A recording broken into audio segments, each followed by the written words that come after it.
Today we're going to have a look at something that we've actually mentioned a couple of times in previous videos. We're going to be looking at layer masks within Photoshop. Now these are a really powerful tool. They're actually pretty much a fundamental way of editing photos, but also applying different looks to your photos, adjusting different local areas of your photos, adding in interesting things like text that goes behind people and stuff like that. They're so versatile and important to all kinds of different ways of editing that I think they're worthy of their own video. So that's what we're going to look at today. It's Tutorial Tuesday.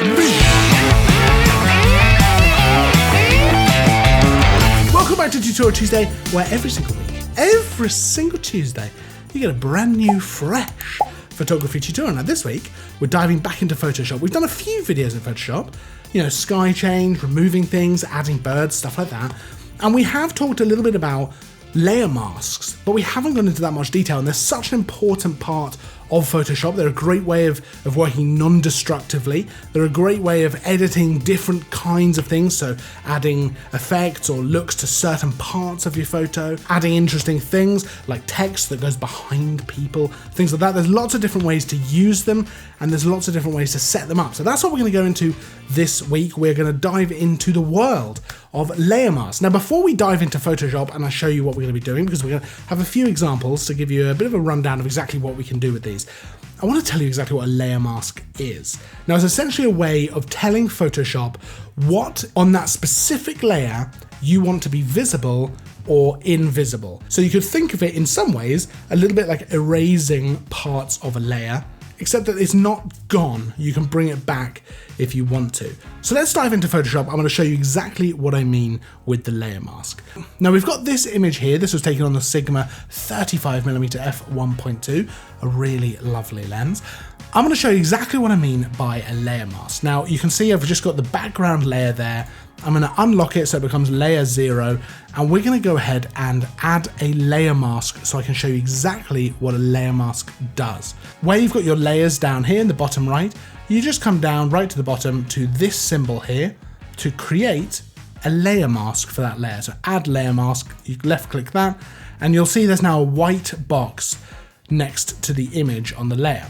This is the layer mask. Now any part of the mask that is white is going to show the image, and any part of the mask that is black is going to hide that part of the image. I'm going to show you exactly what I mean. You can actually paint this on yourself. Now with the layer mask selected, so you can actually have to click on the layer mask there, and you can see it's got this little square around it. So when you've got the layer itself, the image itself selected, that has the little square around it, but with the layer mask selected, we have the little square around the layer mask.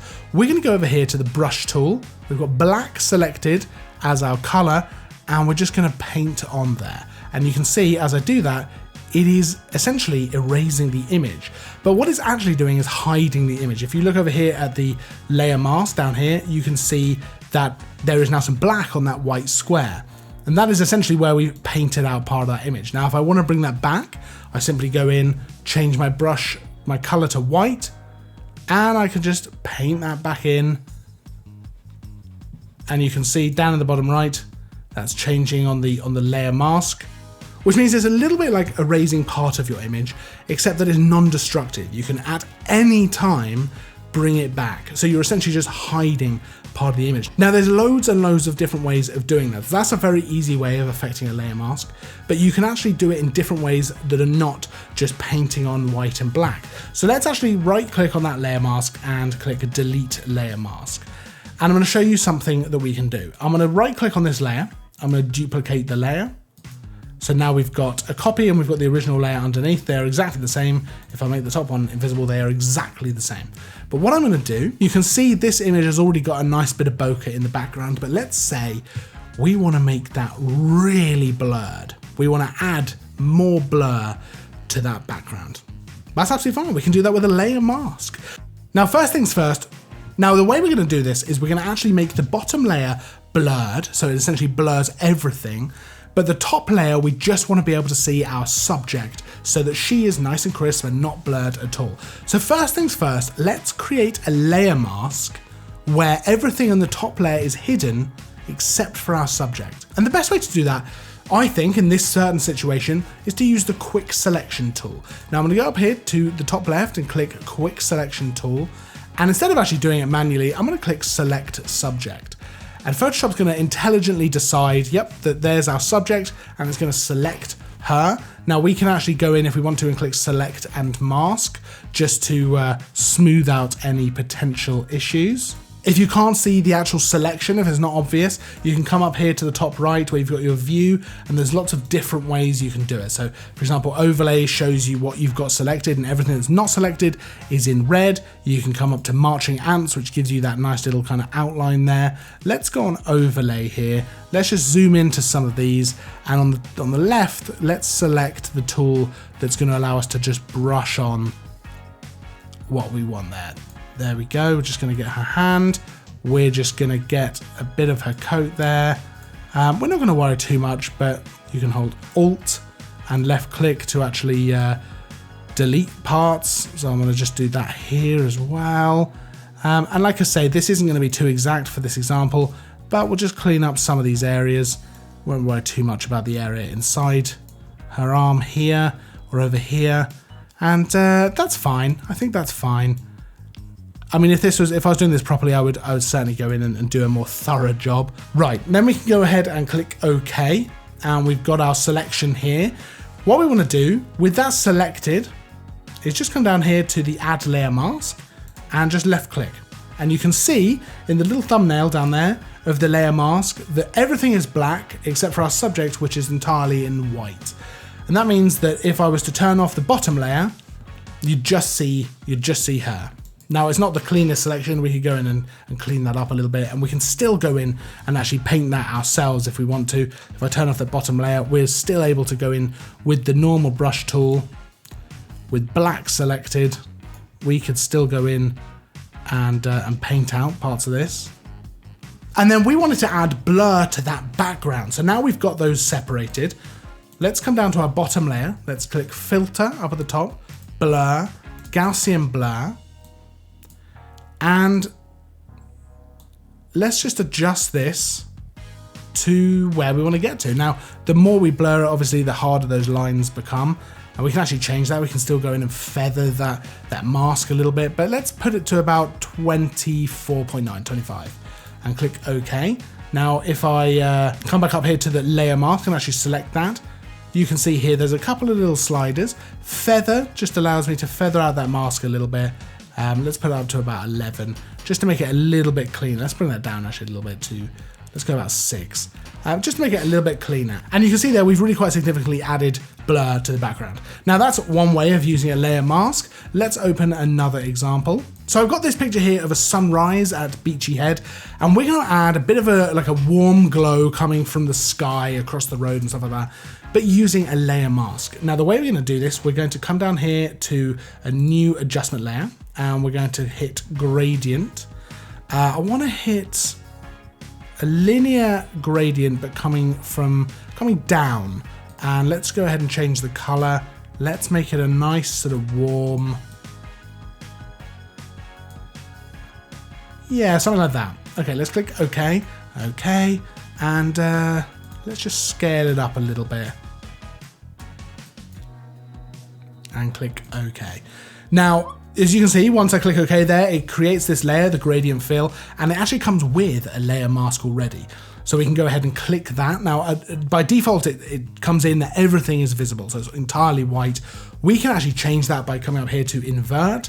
Click that. If you can't see that, you can always press Control or Command I as well to actually just completely invert the layer. So if I do that, Control I, it just inverts it to all black, which means that nothing is visible. Now we can come up to our brush tool up on the top left, and with white as our color, I'm going to bring the flow down. I've already got it down to 10%, so that's perfect. I'm just going to start brushing in some of this light.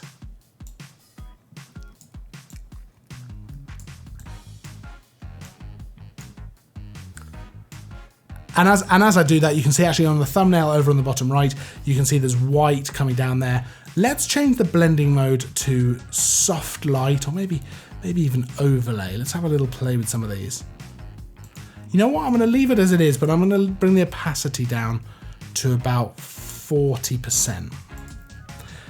And if I turn that on and off, that layer, it just gives this kind of slightly warm glow in the background. Now that's another thing that you can do with layer masks. Let's open one more example so I can show you something else. So far we've created layer masks using either the brush tool to actually manually paint in white and black into different parts of the layer mask. We've used the quick select tool to actually select part of our image. So in this case, our subject, to actually mask her out so that we just affect the background.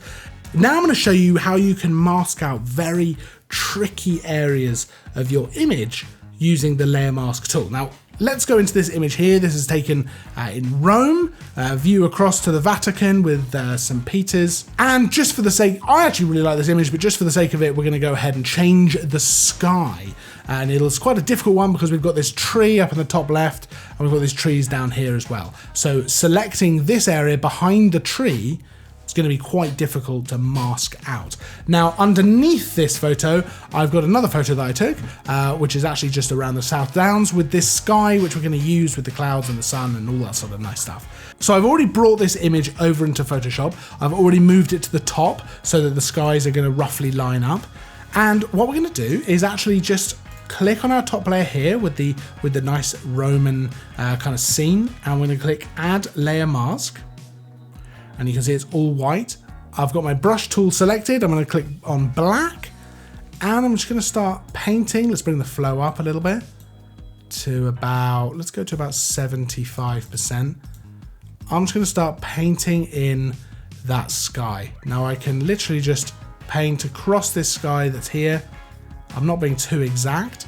And that's one of the nice things about layer masks is you don't have to be super exact because you can go back and change all kinds of things. Now you can see that actually looks quite nice. However, when we get to the tree, that's going to be really fiddly and that's not going to happen. Control Z to undo. We could zoom in and we could spend hours going around with a small brush and kind of trying to get in there, but it's never going to look very good. So how are we going to do this? Well, this is where we're going to use the pen tool to create a selection and then use that to actually create our layer mask. I'm going to delete the layer mask that we've created there. I'm going to right click on it and I'm going to click delete layer mask. Now let's zoom out so this fits back in the screen. Let's select our pen tool and let's draw a rough selection around this tree. You don't have to be too precise with this. It's just making a rough selection around that tree. And once we've done it, we can come up here to selection and click OK, and that's going to create this selection around the tree there. Now we can come up to select color range, and you may remember this if you've seen our sky change video, and we can use the eyedropper tool to come in and pick this color of the sky. Now let's bring the fuzziness down a little bit. Actually, it's probably going to have to be about 50. Let's click OK, and now that has selected all of the color of the sky there, and we can come down here to add layer mask and click that to mask it out. Now by default it's actually hidden everything except that bit of sky, so let's just press Ctrl I to change that, and there you can see we've actually got that really quite nicely masked out. Now we can go in and just paint in the rest of this sky with the layer mask selected, our brush tool, and with the black color, we can just go in and just paint in some more of that sky. Now, in this situation, it probably would actually make more sense to just select the whole sky while we're selecting around the tree. But I wanted to show you how you can use multiple different techniques within one photo to get the same result. So you can see there's lots of ways to use the layer mask, whether you want to use it to mask out a subject, you want to mask out the sky, you want to paint in different areas of your photo. Of course, you could come in here. Let's actually delete this layer mask completely. And let's say we want to add some curve adjustment to this photo. Now we can add a new adjustment layer, curves. Let's make some basic edits here. Let's darken the whole thing.